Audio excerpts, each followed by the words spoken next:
In this video, I'm going to show you how you can easily upload landscape video on Instagram Reels. Be sure to watch the video to the very end so you don't make any mistakes.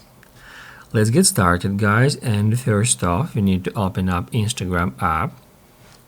After that, tap right here at this plus and then select Reel. Now guys, you need to have landscape video already in your camera roll. Here I have that one, and now I'm just gonna select it and hit next.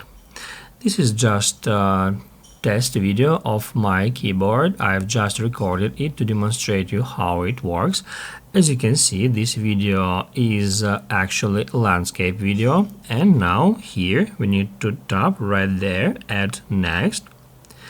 On that step, we can use any tool from this bar. We can add there some text, stickers, music, all this stuff.